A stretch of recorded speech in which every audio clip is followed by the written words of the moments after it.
మహబూబ్ నగర్ జిల్లాలో మంత్రి హరీష్ రావు పర్యటిస్తున్నారు. కొర్లాపూర్ మండలం నార్లపూర్లో పాలమూరు ఎత్తిపోతల పథకానికి శంకుస్థాపన చేశారు. అక్కడ సభలో మాట్లాడుతున్నారు. లైవ్ లో చూద్దాం.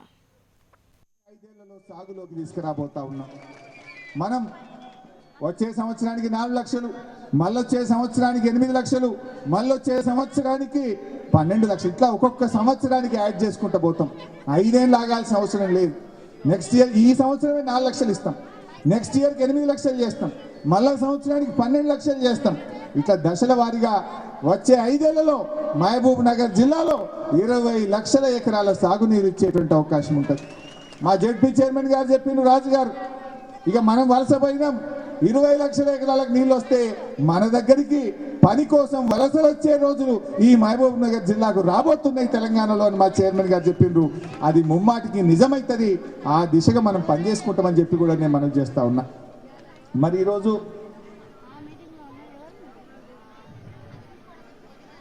ఇవాళ మనం కొన్ని విషయాలు మాట్లాడుకోవాల్సిన అవసరం ఉంది. చంద్రబాబు నాయుడు ఇంకా కూడా ఆ రోజేమో దత్తత తీసుకొని అట్లా అన్యాయం చేసిండు మహబూబ్ నగర్కు. విడిపోయినా ఇంకా మన మీద ఆయన కోపం పోనట్టున్నది. మనమేదో పాలమూరు ప్రాజెక్టు కట్టుకుంటాం, మనమేదో బతుకుదామని మనం ప్రయత్నం చేసుకుంటున్నాం. వాస్తవానికి ఇది కొత్త ప్రాజెక్టు కాదు. ఆ రోజు ఉమ్మడి రాష్ట్రంలోనే జీవో 70 కింద ఆంధ్రప్రదేశ్లోనే ఈ ప్రాజెక్టుకు జీవోలు ఇచ్చింది. కానీ వాళ్ళు ప్రాజెక్టు కట్టలేదు. వాళ్ళు జీవోలు ఇచ్చి మర్చిపోయినరు. మనం ప్రాజెక్టు కట్టుకునే పని చేస్తున్నాం. ఇవాళ చంద్రబాబు నాయుడు ఏం చేస్తుండు, ఈ పాలమూరు ప్రాజెక్టు మీద పూటకో ఉత్తరం రాస్తుండు ఢిల్లీకి. పూటకో ఉత్తరం రాసి ఈ ప్రాజెక్టును ఆపండి, ఇది అన్యాయం, ఇది అక్రమం అని చంద్రబాబు నాయుడు ఢిల్లీకి ఉత్తరం రాస్తుండు. మాటకో కోర్టు వేపిస్తుండు, కోర్టుల కేసు వేపిస్తుండు. ఆంధ్ర రైతులతో కేసు వేపించిండు. వెనుక ఉన్నది ఇదే తెలుగుదేశం పార్టీ, ఇదే పెద్ద మనిషి చంద్రబాబు నాయుడు. గుంటూరుకి వెళ్ళి రైతుల్ని పంపించి సుప్రీంకోర్టులో కేసు వేపిస్తాడు. అంటే ఢిల్లీకేమో ఉత్తరాలు రాసి ప్రాజెక్టును ఆపమంటాడు, రైతులను ఎగవేసి వెనుక ఉండి సుప్రీంకోర్టులో కేసు వేసి ఆపాలని చంద్రబాబు ప్రయత్నం చేస్తున్నాడు. ఇకపోతే కాంగ్రెస్ పార్టీ వాళ్ళు కూడా ఇవాళ ఆంధ్రప్రదేశ్లో ధర్నాలు చేస్తున్నారు. నిన్న మొన్న చూసిన పేపర్లో, టీవీలో రఘువీరారెడ్డి గారు శ్రీశైలం బ్యారేజ్ దగ్గర ధర్నా చేస్తుండు. మన పాలమూరు ప్రాజెక్టు కట్టద్దని ఆంధ్రాలో కాంగ్రెస్ పార్టీ ధర్నాలు చేస్తున్నది. ఏ రకంగా చేస్తారు? జీవో 72 ఇచ్చినాడు రఘువీరారెడ్డి. మంత్రి కాదా ఆంధ్రప్రదేశ్ ప్రభుత్వంలో? నువ్వు కూడా మంత్రివే కదా. నువ్వు మంత్రిగా ఉండి సంతకం పెట్టి ఆ రోజు ఇచ్చింది ఉత్త కాగితమా? మమ్మల్ని మోసం చేయడానికి కాగితం మాత్రమే ఇచ్చిన అనుకుంటున్నావా రఘువీరారెడ్డి? కానీ నాకు ఇక్కడ ఒక బాధ కలుగుతున్నది. ఆ రోజు హంద్రీనీవా ప్రాజెక్ట్, నీటి కేటాయింపు లేని ప్రాజెక్ట్, కృష్ణా నదిలో హక్కు లేనటువంటి అనంతపూర్కు రాజశేఖర్ రెడ్డి ఉండగా ప్రాజెక్టు కట్టి హంద్రీనీవాకు నీళ్లు తీసుకపోతే ఇదే రఘువీరారెడ్డి ఆనందంతో ఆ నీళ్ల వెనుక పాదయాత్ర చేసిండు అనంతపూర్ జిల్లాలో. సరే, రఘువీరారెడ్డి కంటే ఆనందం పాదయాత్ర చేస్తాడు. కానీ మన జిల్లా మంత్రి అరుణమ్మ, ఈమె పోయి ఆయనకు మంగళారతులు పట్టింది. అక్రమంగా మహబూబ్ నగర్ జిల్లాకు వచ్చే నీళ్లు అనంతపూర్ తీసుకపోతే రఘువీరారెడ్డి ఆనందంతో పాదయాత్ర చేస్తే మన నీళ్లు పోయినాయని బాధపడాలా? అరుణమ్మ గారు పోయి హారతులు పట్టింది అడపోయి అనంతపూర్లో. నేను అడుగుతున్న అరుణమ్మ గారు, మరి ఈరోజు మహబూబ్ నగర్ జిల్లాకు పాలమూరు ఎత్తిపోతల పథకాన్ని అడ్డుకోవడానికి రఘువీరారెడ్డి ధర్నా చేస్తా ఉంటే ఎందుకు మాట్లాడతలేదు అరుణమ్మ? నేను అడుగుతా ఉన్నా. ఏమైంది అరుణమ్మ గారు? ఎందుకు మీరు ఖండించరు? రఘువీరారెడ్డి మన పాలమూరును అడ్డుకుంటుంటే మీ నోరు పెగలదు ఎందుకు అని నేను అడుగుతా ఉన్నా మా అరుణమ్మ. అడగలవద్దా? అక్రమంగా హంద్రీనీవా తీసుకపోతేమో హారతి పడుతుంది, న్యాయంగా వలసల జిల్లా ఉమ్మడి రాష్ట్రంలో జీవో ఇచ్చిన మన పాలమూరు కట్టుకుంటే ధర్నాలు చేసే రఘువీరారెడ్డిని ఎందుకు అడగది కాంగ్రెస్ పార్టీ, తెలంగాణ కాంగ్రెస్ అంటున్నా. కాంగ్రెస్ వాళ్ళు ఏమంటారు? మాది జాతీయ పార్టీ, మాది చాలా గొప్ప పార్టీ, మాకో విధానం ఉంటుందంటారు. మరి మీ విధానం ఏంది? ఉమ్మడి రాష్ట్రంలో జీవో ఇస్తాం, తెలంగాణలో కట్టాలంటాం, ఆంధ్రలో వద్దంటారా? పార్టీ అంటే ఒక పద్ధతి ఉండాలా వద్దా? జానారెడ్డి, ఉత్తమ్ కుమార్ రెడ్డిలు సమాధానం చెప్పాల్సిన అవసరం ఉంది. ఏ రకంగా రఘువీరారెడ్డి గారు దీన్ని వ్యతిరేకిస్తారు? మీరు ఈ పార్టీకి ఒక సిద్ధాంతం ఉంటే, మీ పార్టీకి విలువలుంటే రఘువీరారెడ్డి నోరు మోయించండి, రఘువీరారెడ్డి కట్టడి చేయండి. ఈ వలసల జిల్లా పాలమూరు జిల్లా కట్టేటువంటి పాలమూరు ఎత్తిపోతల పథకానికి కాంగ్రెస్ పార్టీ సహకరించదా నేను అడుగుతా ఉన్నా. ప్రజలు గమనిస్తూ ఉన్నారు. అంటే మనకు ఒకటి అర్థమవుతుంది. నాకు చాలా బాధ కలిగే అంశం ఏంటంటే ఆంధ్ర పార్టీ ఆంధ్ర నాయకులు చంద్రబాబు నాయుడు రఘువీరారెడ్డి అడ్డుకుంటున్నారంటే అర్థం ఉన్నది. దురదృష్టం బాధకరం ఏంటంటే మన తెలంగాణ నాయకులు, ఈ పాలమూరులో పుట్టిన నాయకులు, మన మహబూబ్ నగర్ జిల్లా బిడ్డలు ఆ ఆంధ్రులతో చేతులు కలిపి మన ప్రాజెక్టులు అడ్డుకునేటువంటి ప్రయత్నం చేస్తున్నారు. ఇది చాలా బాధాకరం. ఇప్పుడు రాజకీయాలంటే పదవులు వస్తాయి పోతాయి, పదవులు ముఖ్యం కాదు, పాలమూరు ప్రజలకు నీళ్లు రావడం ముఖ్యమైనటువంటి విషయాన్ని ఈ జిల్లా నాయకులు గుర్తుపెట్టుకోవాల్సిన అవసరం ఉంది. పదవులు శాశ్వతమైనవి కావు. ఇవాళ మనకు కావాల్సింది మన రాజకీయ భవిష్యత్తు కాదు, తెలంగాణ ప్రజల భవిష్యత్తు ముఖ్యమైనటువంటి విషయాన్ని ఈ మహబూబ్ నగర్ ప్రజలు, ఈ మహబూబ్ నగర్ నాయకులు, ఈ తెలంగాణ కాంగ్రెస్ తెలుగుదేశం నాయకులు గుర్తుపెట్టుకోవాల్సినటువంటి అవసరం ఉంది. వాళ్ళ బాధ ఏంది? కేసీఆర్ తెలంగాణ తెస్తా అన్నాడు, తెచ్చిండు. పాలమూరు 2 ఏళ్లలో 3 ఏళ్లలో కడతా అన్నాడు. నిజంగానే పాలమూరు ప్రాజెక్టు పూర్తయితే మా రాజకీయ భవిష్యత్తు ఆగమవుతుంది అనేటువంటి బాధ తెలంగాణ కాంగ్రెస్, తెలంగాణ తెలుగుదేశంలో కనబడతా ఉంది. అంటే వాళ్లకు పాలమూరు ప్రజల భవిష్యత్తు కాదు, వాళ్ళకు రాజకీయ భవిష్యత్తు ముఖ్యం. కానీ వాళ్ళు గుర్తుపెట్టుకోవాల్సింది ఒకటే, మీరు ఈ రకంగా ప్రాజెక్టులు అడ్డుకుంటే తెలంగాణ ప్రజలు, పాలమూరు ప్రజలు మిమ్మల్ని శాశ్వతంగా రాజకీయంగా సమాధి చేస్తే జాగ్రత్త అని చెప్పి నేను ఈ సందర్భంగా హెచ్చరిస్తా ఉన్నా.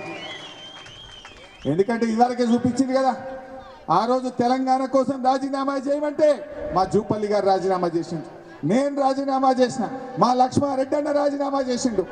రాజీనామా చేసి తెలంగాణ కోసం పోరాడిన వాళ్ళను గుండెల్లో పెట్టుకొని ప్రజలు గెలిపించి ఇవాళ అధికారంలో టీఆర్ఎస్ పార్టీని పెట్టిండ్రు. ఆ రోజు మీరు చేయలేదు కనుకనే ప్రతిపక్షంలో పెట్టిండ్రు. కనీసం ఇప్పటికైనా ఈ ప్రాజెక్టులు కట్టడానికి కలిసి రండి. పాలమూరు ప్రజల గోస తీర్చడానికి ప్రభుత్వం చేస్తున్న కృషికి మీ సహకారాన్ని అందించండి, లేకపోతే రాజకీయంగా మీకు సమాధి తప్పదు అని చెప్పి నేను ఈ సందర్భంగా కాంగ్రెస్ టీడీపీ నాయకులను హెచ్చరిస్తా ఉన్నా. ఇవాళ మా నిరంజన్ అన్న ఒక 3-4 విషయాలు చెప్పిండు. ముఖ్యంగా ఇక్కడ కేఎల్ఐ ఆయకట్టు మనము దిండి ఎత్తిపోతల పథకానికి నీళ్లు తీసుకుపోవడం కోసం ప్రయత్నం చేస్తున్నాం. మా రిటైర్డ్ ఇంజనీర్లు అందరూ కూడా ఇక్కడ ఉన్నారు పెద్దలు. ఇవాళ ఇంత వేగంగా ఈ పని చేసినామంటే అక్కడున్న మా శ్యాంప్రసాద్ రెడ్డి అన్న కృషి, అక్కడ ఉన్నటువంటి మా వెంటారెడ్డి గారు, రామకృష్ణారెడ్డి గారు, మా నారాయణ గౌడ్ గారు, మా రంగారెడ్డి గారు, ఇలా వాళ్ళందరి కృషి. నిజానికి వాళ్ళకి సన్మానం చేయాలి, వాళ్ళని డయాస్ మీద తెచ్చుకొని మనం పాదాభివందనం చేసినా కూడా తక్కువే. రిటైర్ అయినా మేము టైర్డ్ కాలేదు, తెలంగాణ కోసం పనిచేస్తాం. మా తెలంగాణ 1 కోటి ఎకరాల మాగాని అయ్యేదాకా కృషి చేస్తామని పనిచేస్తున్నటువంటి మా రిటైర్డ్ ఇంజనీర్లకు హృదయపూర్వకంగా నేను నమస్కారం తెలియజేస్తా ఉన్నా. ఈరోజు నిరంజన్ అన్న ఒక మాట అన్నాడు, దిండికి పోయేటువంటిది మా బాలరాజు కూడా అంటున్నాడు, ఎమ్మెల్యే గారు, దిండికి పోయేది కల్వకుర్తి ఆయకట్టులో కాకుండా నార్లాపూర్ నుంచి ప్రత్యేకంగా లిఫ్ట్ పెట్టి తీసుకపోతే అచ్చంపేటకో 30,000 ఎకరాల నీళ్ళు వస్తాయి. కల్వకుర్తి ఆయకట్టు కూడా దెబ్బతినదనేటువంటి విషయాన్ని ఎమ్మెల్యే గారు కూడా చెప్తున్నారు. ఈ మధ్యనే ముఖ్యమంత్రి గారి దగ్గర చర్చ జరిగింది. మీరు అన్న విధంగానే కల్వకుర్తి ఆయకట్టు దెబ్బతినకుండా అచ్చంపేటకు 30,000 ఎకరాలకు నీళ్లు ఇస్తూ రోజుకు 1 టీఎంసీ నీళ్లు దిండి ఎత్తిపోతల పథకానికి తీసుకువెళ్తామని చెప్పి కూడా ఈ సందర్భంగా మనం చేస్తా ఉన్నాం. మరి అదేవిధంగా నిరంజన్ అన్న ఇంకో కొన్ని విషయాలు చెప్పిండు. ఆ గుట్ట పొంట 150 ఎకరాలు మిగిలింది, జర చూడాలి అన్నాడు. మరి అదేవిధంగా మా కొన్ని 2 పంటలు పండే బోర్లు ఉన్నాయి, దాని సంగతి గురించి కూడా అడిగిండ్రు. మరి ఇలా కొన్ని విషయాలు చెప్పింది. నేను ఒకటే అంటున్నా, ఇవాళ మీరు చాలా గొప్పవాళ్ళు. ఈ జిల్లాకు నీళ్లు రావడం కోసం మా ఏదుల గ్రామస్తులు కావచ్చు, ఈ చుట్టుపక్కల అనేక గ్రామాల ప్రజలు మీరు గొప్ప మనసుతో ఇవాళ ఈ ప్రాజెక్టు కట్టడానికి మీరు సహకరించింది. మీకు హృదయపూర్వకంగా రాష్ట్ర ప్రభుత్వం పక్షాన, నా పక్షాన పాదాభివందనం తెలియజేస్తా ఉన్నా. మీరు చాలా గొప్పవాళ్ళు. ఈ పాలమూరు బాధలు తీరడం కోసం మన ముఖ్యమంత్రి గారి ప్రయత్నం ఫలించడం కోసం మీ అందరి ఆశీస్సులు అందించింది. తప్పకుండా మీకు ఎంత చేసినా తక్కువే.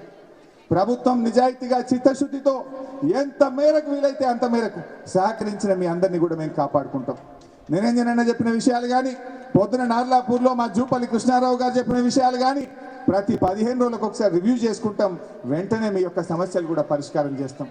ఏ కోర్టులో, ఏ కేసులో, ఏ వకీల్లో మీరు ఏ ఆఫీసర్ చుట్టూ తిరగాల్సిన అవసరం లేకుండా మీ దగ్గరికే మేము వస్తాం, అధికారులను తీసుకొని వస్తాం, మీ సమస్యల్ని తప్పకుండా పరిష్కారం చేయిస్తా అని చెప్పి కూడా నేను ఈ సందర్భంగా తెలియజేస్తా ఉన్నాను. ఏదుల గ్రామం కోసం ముఖ్యమంత్రి గారికి కాలు మొక్కైనా సరే ఒక ప్రత్యేకమైన ప్యాకేజ్ ఒక 2 కోట్ల రూపాయలు ఏదుల గ్రామానికి అందిస్తామని చెప్పి కూడా నేను మనవి చేస్తాం. కొన్ని విషయాలు ఇచ్చి నాకు ఏదుల సర్పంచ్ గారు పెద్ద కాగితం ఇచ్చిండు, మీ పేరేందో శ్రీనివాస్ గారు, చాలా పెద్ద కాగితం ఇచ్చిండు ఏమేం కావాలనో. ఓ 2 కోట్ల ప్యాకేజ్ ప్రత్యేకంగా అవన్నీ చేయించడానికి స్పెషల్ డెవలప్మెంట్ ఫండ్ నుంచి మీ గ్రామానికి అందిస్తామని చెప్పి కూడా నేను మనవి చేస్తా ఉన్నాను. మరి అదేవిధంగా ఈ పనులన్నీ పూర్తి కావాలంటే ఇంకా కష్టపడాల్సిన అవసరం ఉంది. రాబోయే రోజుల్లో నేను క్యాంపుల్లోనే పండుకుంటా. ప్రాజెక్టు క్యాంపుల్లో మహబూబ్ నగర్లో ప్రతి నెలలో 2 రోజులు పాలమూరులోనే నిద్రపోతాం, పెండింగ్ ప్రాజెక్టులు పూర్తి చేపిస్తామని చెప్పి మనం చేస్తా ఉన్నాం. దానికి గౌరవ ప్రజాప్రతినిధులు కూడా బాగా సహకరిస్తున్నారు. ప్రతి ఎమ్మెల్యే గారు కూడా ఎప్పటికప్పుడు మా ప్రాజెక్టు పూర్తి కావాలని తపన పడుతూ ఉన్నారు. చాలా చిక్కుముళ్ళు ఇచ్చిపెట్టిపోయింది, పెండింగ్ ప్రాజెక్టులో మీద పనులు చేసుకుపోయినరు, చిక్కుముళ్ళన్నీ మనకు పెట్టిపోయింది. ఆ ముళ్ళన్నీ కూడా మేము పూర్తి చేస్తాం. ఇవాళ ఎన్ని లిటిగేషన్లో ఎన్ని ఇబ్బందులో వాటిని ఒక్కటొక్కటిగా రాత్రింబవళ్ళు మన ముఖ్యమంత్రి గారి సహకారంతో ముఖ్యమంత్రి గారి డైరెక్షన్లో పెండింగ్ ప్రాజెక్టు పూర్తి చేయడానికి ప్రయత్నం చేయడం. ఇక మన పాలమూరు ఎత్తిపోతల పథకం దేశంలోనే ఒక రికార్డు కాబోతున్నది. దేశంలో ఎక్కడ కూడా భూసేకరణ ముందు చేసి తర్వాత టెండర్లు పిలిచిండ్రు అంటే భారతదేశంలో అది పాలమూరు ఎత్తిపోతల పథకం మాత్రమే అని చెప్పి మనం చేస్తా ఉన్నాం. యుద్ధ ప్రాతిపదికన చేస్తాం. చాలా మంది ఆశ్చర్యానికి లోనవుతున్నారు. 2.5 ఏళ్లలో పూర్తి చేస్తాం, 3 ఏళ్లలో నీళ్లు తెస్తామంటే, ఎందుకంటే వాళ్ళకి తెలుసు కల్వకుర్తి అంటే 12 ఏళ్ళు కాదు, 12 ఏళ్ళలో కాలే వీళ్ళు 3 ఏళ్ళలో ఎట్లా చేస్తారు అని వాళ్ళకి భయం. వాళ్ళకు అది కాదనుకుంటున్నారు, కానీ ఖచ్చితంగా చేసి చూపిస్తాం. కాదనుకున్న తెలంగాణ తెచ్చిండు మన కేసీఆర్. అదేవిధంగా పాలమూరు ఎత్తిపోతల పథకాన్ని కూడా రికార్డు సమయంలో పూర్తి చేసి నీళ్ళు అందిస్తామని చెప్పి కూడా నేను మనవి చేస్తా ఉన్నా. ఇవాళ కల్వకుర్తిలో దాదాపు 3,90,000 ఎకరాలు వారాల్సిన కల్వకుర్తికి గతంలో 25 టీఎంసీల నీళ్ళే కేటాయించింది. 25 టీఎంసీల్లో నీళ్లు రావు వాస్తవానికి, అంటే ఎకరానికి 15,000 పరాలి. పారుతుందా? అది పారదని మన ముఖ్యమంత్రి గారు ఆలోచన చేసి ఇవాళ కల్వకుర్తికి 40 టీఎంసీల నీటి కేటాయింపును పెంచుకొని ఎకరానికి 10,000 ఎకరాలకు నిలిచుకోవడం కోసం, ప్రతి టీఎంసీకి 10,000 ఎకరాలు నిలిచుకోవడం కోసం మనం మార్చుకున్నాం. మా నిరంజన్ అన్న కాంగ్రెస్ హయాంలో ఎన్నోసార్లు అడిగిండ్రు గణపురం మండలానికి నీళ్లు కావాలని, ఎన్ని దరఖాస్తులు పెట్టినా రిజెక్ట్ చేసిండ్రు. కానీ ఈరోజు మన ముఖ్యమంత్రి గారు నిరంజన్ అన్న గారి విజ్ఞప్తి మేరకు మరో 25,000 ఎకరాలు గణపురం ఆనకట్టుకు గణపురం మండలానికి కేఎల్ఐ నుంచి ఇచ్చే విధంగా జీవోలు ఇచ్చినాం. బహుశా ఈ వారం 10 రోజుల్లో శంకుస్థాపన చేసి అక్కడ కూడా పనులు ప్రారంభం చేస్తామని చెప్పి కూడా మనం చేస్తా ఉన్నాం. మరి ఇంకో మాట, ఇవాళ కేఎల్ఐలో రిజర్వాయర్ల సామర్థ్యం ఎంత అంటే కేవలం 4 టీఎంసీలు. 4 టీఎంసీలో 4 లక్షల ఎకరాలు పారాలన్నట. పారుతాయా? అంటే ఈరోజు తెలంగాణలో ఏ ప్రాజెక్ట్ అయినా అట్లే చేసింది. 5 టీఎంసీలతో 5,40,000 ఎకరాలు దేవాదులలో పారాలన్నారు. 13 టీఎంసీలతో 16 లక్షల ఎకరాలు ప్రాణహితలో పారేటట్టు పెట్టిండ్రు. 4 టీఎంసీలతో 4 లక్షల ఎకరాలు కల్వకుర్తిలో పారే విధంగా పెట్టిండ్రు. అంటే ఇది అయ్యే పని కాదు. ఉమ్మడి రాష్ట్రంలో ఆంధ్ర పాలకులు చేసిన కుట్రకు ఇది ఒక నిదర్శనం. అందుకే ఇవాళ అన్ని మార్చుకుంటున్నాం. ఇవాళ మన పిఎల్ఐలో మన పాలమూరు ఎత్తిపోతల పథకంలో ఇవాళ మనం ఎన్ని టీఎంసీలు పెట్టుకున్నాం? 70 టీఎంసీల రిజర్వాయర్లు ఈరోజు ముఖ్యమంత్రి గారు పొందుపరిచింది.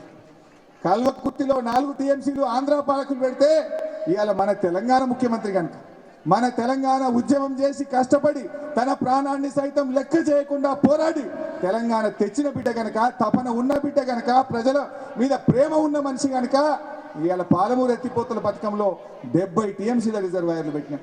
అంటే రాజకీయంగా ఆలోచించలే, ముందు తరాలను దృష్టిలో పెట్టుకొని, భవిష్యత్తును దృష్టిలో పెట్టుకొని, రేపటి మన పిల్లల భవిష్యత్తును దృష్టిలో పెట్టుకొని ముఖ్యమంత్రి గారు ఈరోజు 70 టీఎంసీల రిజర్వాయర్లు పాలమూరులో పెట్టిందంటే ముఖ్యమంత్రి గారు ఎంత దూరదృష్టితో ఆలోచన చేసిండో ఇవాళ మనం ఆలోచన చేయాలి. ఇది